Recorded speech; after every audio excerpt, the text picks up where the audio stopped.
इस कारण माँ सीता को दूर रहना पड़ा था श्री राम जी से।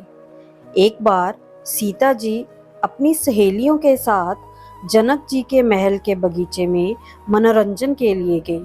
वहां पर एक वृक्ष पर उन्होंने तोते के एक जोड़े को देखा। दोनों आपस में बातें कर रहे थे। एक ने कहा कि अयोध्या में एक सुंदर और प्रतापी कुमार हैं जिनका नाम श्री राम है, उनसे सीता जी का विवाह होगा। श्री राम 11,000 वर्षों तक इस धरती पर राज्य करेंगे। सीता और राम दोनों एक दूसरे के जीवन साथी की तरह इस धरती पर सुख से जीवन बिताएंगे। सीता ने अपना नाम सुना तो दोनों पक्षी की बात गौर से सुनने लगी। उन्हें अपने जीवन के बारे में और बातें सुनने की इच्छा हुई। सखी सहेलियों से कहकर उन्होंने दोनों पक्षी जो हैं पकड़वा लिए।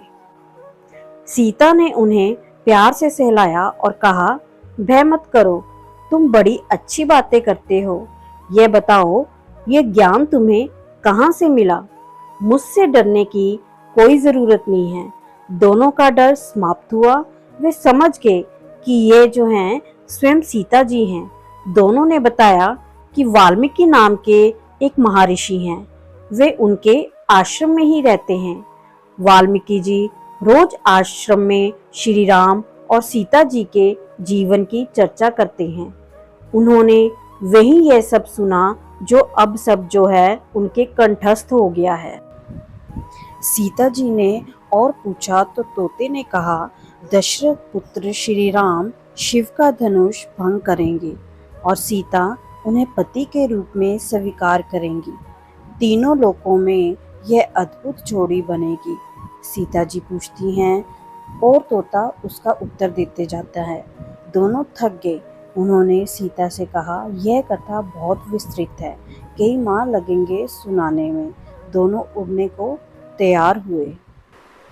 यह देख सीता ने कहा, तुमने मेरे भावी पति के बारे में जो है मुझे बताया है, उनके बारे में बड़ी जिज्ञासा हुई है।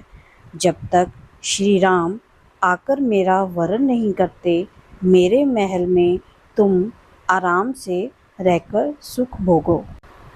तोती ने कहा, देवी, हम वन के प्राणी हैं, पेड़ों पर रहते सर्वत्र विचरते हैं।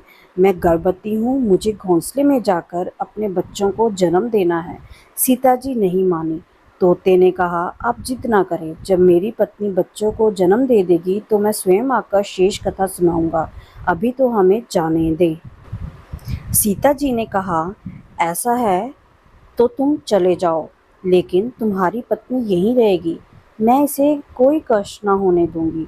तोते को पत्नी से बड़ा प्रेम था, वह अकेला जाने को तैयार न था। जब तोते को लगा कि वह सीता जी के चंगुल से मुक्त नहीं हो सकता तो विलाप करने लगा। मुनियों ने सत्य कहा है, मौन रहना चाहिए, यदि हम कथा ना कहते तो मुक्त होते। तोती अपने पति से विषोह सहन नहीं कर पा रही थी। उसने सीता को कहा, आप मुझे पति से अलग ना करें, मैं आपको शाप दे दूंगी। सीता जी हंसने लगी। उन्होंने कहा, शाप देना है तो दे दो, राजकुमारी का पक्षी के शाप से क्या बिगड़ेगा। तोती ने शाप दिया, एक गर्भवती को जिस तरह तुम उसके पति से दूर कर रही हो, उसी तरह तुम जब गर्भवती रहोगी तो तुम्हें पति का विषोह सहना पड़ेगा। शाप देकर तोती ने अपने प्राण त्याग दिए। पत्नी को मरता देख तोता क्रोध में बोला, अपनी पत्नी के वचन सत्य करने के लिए मैं ईश्वर को प्रसन्न कर श्री राम के नगर में जन्म लूँगा और अपनी पत्नी का शाप सत्य कराने का माध्यम बनूँगा। वही तोता बाद में अयोध्या का धोबी बना, जिसने झूठा लांछन लगाकर श्री राम जी को इस बात के लिए विवश किया कि वह सीता जी को अपने महल से निष्कासित कर दे। अगर आपको मेरे द्वारा बताई गई यह कथा पसंद आई तो प्लीज़ मेरे चैनल को सब्सक्राइब करें, वीडियो को शेयर करें और लाइक करें। धन्यवाद। जय श्री राम।